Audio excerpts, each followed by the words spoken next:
நமச்சிவாய வாழ்க. நாதன்தாள் வாழ்க. இமைப்பொழுதும் என் நெஞ்சில் நீங்காதான் தாழ் வாழ்க. வாழ்க வளமுடன். அனைவருக்கும் இனிய வணக்கங்கள்.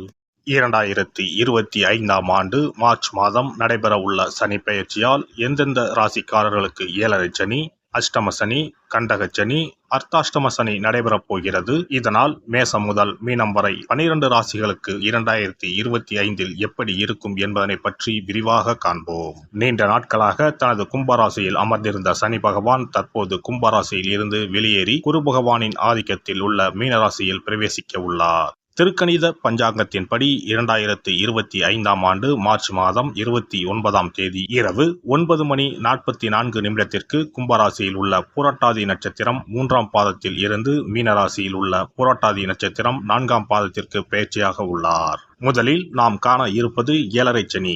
ஏழரை சனியை 2.5 ஆண்டு காலமாக பிரித்து சொல்லலாம். முதல் 2.5 வருடத்தை விரயசனி என்றும், அடுத்து வரக்கூடிய 2.5 வருடத்தை ஜென்மசனி என்றும், இறுதியாக வரக்கூடிய 2.5 வருடத்தை பாதச்சனி என்றும் அழைக்கின்றோம். கடந்த ஆண்டு 2023இல் இருந்து மகர ராசிக்கு பாதசனியும், கும்பராசிக்கு ஜென்மசனியும், மீனராசிக்கு விரயசனியும் நடைபெற்று வருகிறது.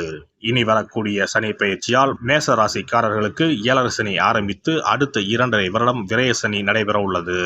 மீன ராசிக்கு விரயசனி முடிந்து ஜென்மசனியும், கும்பராசிக்கு ஜென்மசனி முடிந்து பாதசனியும் நடைபெற உள்ளது. மகர ராசிக்காரர்கள் ஏழரை சனியில் இருந்து முழுமையாக விடுதலை அடைய உள்ளீர்கள். ராசிக்கு 4ஆம் இடத்திற்கு சனி பகவான் வரும் பொழுது நடைபெறுவது அர்த்தாஷ்டம சனியாகும். ராசிக்கு 7இல் சனி பகவான் வரும்போது நடைபெறுவது கண்டக சனியாகும். ராசிக்கு 8இல் சனி பகவான் வரும்போது அஷ்டம சனி நடைபெறும். வரும் சனி பெயர்ச்சியின் போது மகரம், கடகம், விருச்சிக ராசிக்காரர்கள் சனியின் பாதிப்பில் இருந்து விடுபட உள்ளீர்கள். மேச ராசிக்கு விரயச்சனியும், ரிஷப ராசிக்கு லாபச்சனியும், மிதுன ராசிக்கு கர்மச்சனியும், கடக ராசிக்கு பாக்கியச்சனியும் நடைபெறப் போகிறது. சிம்ம ராசிக்கு அஷ்டமச்சனி, கன்னி ராசிக்கு கண்டகச்சனி, துலாம் ராசிக்கு ரோகச்சனி, விருச்சிக ராசிக்கு பஞ்சமசனி, தனுசு ராசிக்கு அர்த்தாஷ்டம சனி, மகர ராசிக்கு சகாய சனி, கும்பராசிக்கு பாதசனி, மீன ராசிக்கு ஜென்மசனி நடைபெற உள்ளது. இனி இந்த பெயர்ச்சியால் உங்கள் ராசிக்கு உண்டாகும் சுபபலன் என்ன என்பதனையும், அசுபபலன் ஏற்படுமாயின் ராசிக்காரர்கள் செய்ய வேண்டிய பரிகாரம் என்ன, வழிபட வேண்டிய தெய்வம் யார் என்பதனை பற்றியும் விரிவாக காண்போம். நடைபெற போகும் இந்த சனி பெயர்ச்சியால் உங்கள் வாழ்வில் வளமும் நலமும் செல்வ செழிப்பும் பெற்று வாழ்வில் உயரிய நிலையை அடைய எல்லாம் வல்ல எம்பெருமானை வேண்டி விரும்பி கேட்டுக்கொள்கிறேன். தனுசு ராசி அன்பர்களே, நீங்கள் செய்யும் நல்லது கெட்டது என அனைத்து கர்மங்களுக்கும் ஏற்ற அனைத்து பலன்களையும் அள்ளி தருவார் சனி பகவான். சனி பகவான் துலாம் ராசியில் உச்சமடைகிறார்.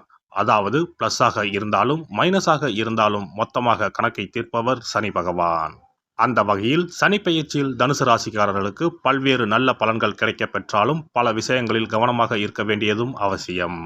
தனுசு ராசியை பொறுத்தவரையில் ஏழரை சனி முடிந்துவிட்டது. ஆனால் அர்த்தாஷ்டம சனி ஆரம்பமாகிறது. இதனால் 4ஆம் வீட்டில் சனி பகவான் வந்து அமர்கிறார். 2ஆம் அதிபதி, 3ஆம் அதிபதி 4ஆம் வீட்டுக்கு வந்து அமர்கிறது. ஏழரை சனியில் வந்த பாதிப்புகளின் பாதி இந்த அர்த்தாஷ்டம சனியில் வரும். ஆனால் சனி பகவான் குருவின் வீட்டில்தான் அமர்ந்திருக்கிறார். 7ஆம் பார்வையாக குரு பார்ப்பதால் நிலம், வீடு போன்றவற்றை விற்பதற்கான வாய்ப்புகள் சாதகமாக அமையும். கணவன் மனைவிக்குள் அந்யோன்யம் உண்டாகும். வீட்டில் சங்கடங்கள் தீரும். பணத்தட்டுப்பாடுகள் நீங்கும். லாபம் பெருகும்.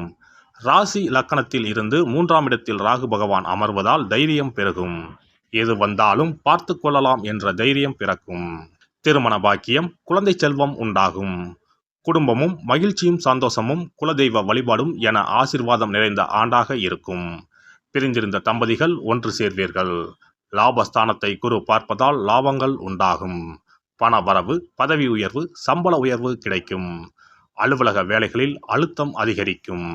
சனி பகவான் 4ஆம் வீட்டில் அமர்வதால் வாகனம், மனை போன்ற விஷயங்களில் சிறு நெருடல்கள் ஏற்படும். மாத்ருஸ்தானம், இடம், வாகனம் தொடர்பான பிரச்சனைகள் ஏற்படும். தாயின் உடல்நலில் கவனம் செலுத்த வேண்டும். வீடு, நிலம், கட்டுமானத்துறை, வங்கித்துறை, ஆசிரியர் துறை, உற்பத்தி துறை போன்றவற்றில் சாதிப்பீர்கள். வார்த்தைகளை கொடுக்கும்போது பக்குவமாக யோசித்துதான் பயன்படுத்த வேண்டும். சனி பகவான் உத்திராட்டாதி நட்சத்திரத்தில் பயணிக்கும் போது சகோதரருடனான பேச்சுவார்த்தையில் கவனமாக இருக்க வேண்டும். குறிப்பாக இடம், பாக பிரிவினை போன்ற விஷயங்களை பிறகு பார்த்து கொள்ளலாம் என தவிர்த்து கொள்வது நல்லது. கணவன், மனைவி, வியாபார கூட்டாளிகள் சம்பந்தப்பட்ட விஷயங்களில் நெருடல்கள் வராமல் தங்களை புத்திசாலித்தனமாக பார்த்து கொள்ள வேண்டும். பொதுவாக தனுசு ராசிக்காரர்கள் உங்களுடைய விஷயம் என்னிடம் இருக்கக்கூடாது, என்னுடைய விஷயம் உங்களிடம் இருக்கக்கூடாது என பர்ஃபெக்டாக இருப்பார்கள். தொழில் சம்பந்தப்பட்ட விஷயத்தில் கூடுதலான கவனம் செலுத்த வேண்டும். கடன் வாங்குவதற்கு சனி உங்களை தூண்டும். 4ஆம் இடத்தில் இருக்கக்கூடிய சனி பகவான் 3ஆம் பார்வையாக 6ஆம் இடத்தை பார்க்கிறார். எனவே கடன் வாங்குவது தேவையா என்றும் அதனால் அபிவிருத்தி ஏற்படுமா என்பது போன்ற விஷயங்களை புத்திசாலித்தனமாக பார்த்து கொள்ள வேண்டும். 4ஆம் இடத்தில் இருக்கக்கூடிய சனி பகவான் ஜென்ம ராசியை 10ஆம் பார்வையாக பார்ப்பதால் போதிய ஓய்வு எடுத்துக்கொள்ள வேண்டும். மாணவர்களை பொறுத்தவரை கல்வியில் கூடுதல் கவனம் செலுத்த வேண்டும். நாளை பார்த்து கொள்ளலாம் என தள்ளி வைக்க கூடாது. ராசியை இந்த காலகட்டங்களில் குரு பகவான் பார்க்கிறார். எனவே குருவின் ஆலோசனையை கேட்டு செல்வது நன்மை தரும். ராசிக்கு குரு பார்வை இருப்பதால் பெண்களுக்கு சுபகாரியங்கள் நடக்கும். புத்திரர்கள் விஷயங்களில் டென்ஷன் ஆகாமல் யோகா, தியானம் போன்றவற்றில் கவனம் செலுத்தவும். வெளிநாட்டு வாய்ப்பாக இருப்பினும் எச்சரிக்கையாக இருக்க வேண்டும். மாற்றுத்திறனாளிகளுக்கு உதவுவது, வாழ்வை இழந்த நபர்களுக்கு உதவுவது, பைரவருக்கு உணவிடுவது, காகத்துக்கு உணவிடுவது ஆகியவற்றை செய்வது நல்ல பலனை தரும். குரு வழிபாடு, ஆஞ்சநேயர் வழிபாடு, மகாவிஷ்ணு வழிபாடு, நரசிம்மர் வழிபாடு அனுகூலத்தை உண்டாக்கும். சிறப்பு பரிகாரம். நவ கிரகங்களில் சனி பகவான் நீதி தவறாதவர். அவரவர் கர்ம வினைகளுக்கு உரிய பலனை தவறாமல் வழங்குபவர். பொதுவாக சனி பெயர்ச்சி என்றாலே எல்லோரும் பயப்படுவார்கள். அப்படி பயப்பட வேண்டிய அவசியமே இல்லை. சனி பகவானால் பாதிப்புகள் ஏற்படும் பட்சத்தில் பாதிப்பில் இருந்து விடுபட பல எளிய பரிகாரங்கள் உள்ளன. ஒரு கைப்பிடி பச்சரிசியை எடுத்துக்கொண்டு அதை நன்றாக பொடி செய்து கொள்ள வேண்டும். பிறகு சூரியனை வழிபட வேண்டும். சூரியனை வழிபட்ட பிறகு குளக்கரையிலோ மரத்தின் அடியிலோ உள்ள விநாயகரை 3 முறை வலம் வந்து வழிபட்டு விட்டு பொடி செய்த பச்சரிசி மாவை தரையில் போட வேண்டும். அப்படி போடும் மாவை எறும்புகள் எடுத்துச் செல்லும். குறிப்பாக வன்னி மரத்தின் அடியில் இருக்கும் விநாயகரை வலம் வருவது மிகவும் விசேஷம். இந்த பரிகாரத்தை எப்போதுமே தொடர்ந்து செய்வது மிகவும் நல்லது. ஒருவருக்கு சனி தசை வந்துவிட்டால் அவருக்கு சந்தேக புத்தி வந்துவிடுகிறது. யார் சொல்வதையும் ஏற்றுக்கொள்ள மாட்டார்கள். குறிப்பாக அஷ்டமத்து சனி மிகவும் கஷ்டப்படுத்திவிடும். 7.5 சனியின் பாதிப்பை விடவும் அஷ்டமத்து சனி மிக அதிக பாதிப்பை ஏற்படுத்தும். அஷ்டம சனி நடப்பவர்கள் சனியினால் ஏற்படக்கூடிய பாதிப்புகளில் இருந்து விடுபட பின்கூறும் நியதிகளை கடைபிடித்தால் பாதிப்புகளின் தாக்கத்தில் இருந்து விடுபடலாம். சனி தசை நடக்கும்போது எந்த செயல் செய்தாலும் தாமதமாகும். அதற்காக கோபப்படக்கூடாது. பொறுமையாக இருக்க பழகிக்கொள்ள வேண்டும். தினமும் காகத்துக்கு எள் கலந்த சாதம் வைக்கவும். பிரதோஷ பூஜைகளில் பங்கேற்பது நல்லது. சனிக்கிழமை தோறும் சனி பகவானுக்கு இரும்பு அகல் விளக்கில் நல்லெண்ணெயில் தீபம் ஏற்றி வழிபடவும். கருங்குவளை மலர்களால் சனி பகவானுக்கு அர்ச்சனை செய்து வரலாம். வன்னி மர இலைகளை மாலைகளாக தொடுத்து சிவபெருமானுக்கு சனிக்கிழமை தோறும் சாற்றி வணங்கி வழிபடவும். சனிக்கிழமை அன்று அசைவ உணவு கண்டிப்பாக சாப்பிடக்கூடாது. சனிக்கிழமை தோறும் நல்லெண்ணெய் குளியல் செய்தால் கெடுதல் குறையும். விநாயகர் வழிபாடு செய்யலாம். அனுமன் வழிபாடு சனி பகவானின் தொல்லைகளை குறைக்கும். ஞாயிற்றுக்கிழமை மாலை ராகு கால வேளையில் கால பைரவரை வணங்கி வரலாம். தேய்பிறை அஷ்டமி நாளில் கால பைரவரை வணங்கி வருவது நன்மை தரும். ஏழை மாணவர்களின் படிப்பு செலவுக்கு உதவலாம். சனி பிரதோஷ வழிபாடு செய்வது சிறப்பு. அன்னதானத்துக்கு உதவி செய்யலாம்.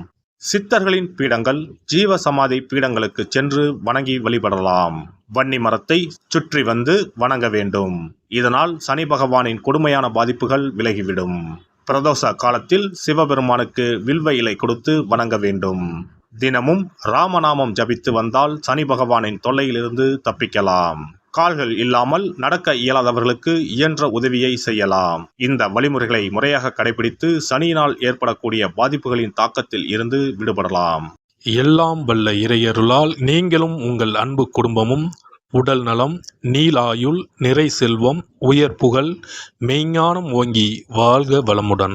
இந்த வீடியோ பதிவு உங்களுக்கு பிடித்திருந்தால் லைக் பண்ணுங்க, கமெண்ட் பண்ணுங்க, ஷேர் பண்ணுங்க. மறக்காம சப்ஸ்கிரைப் பண்ணுங்க. பக்கத்துல இருக்கிற பெல் பட்டனை கிளிக் பண்ணுங்க. நன்றி, வணக்கம். ஓம் நமச்சிவாய. சிவாய நம.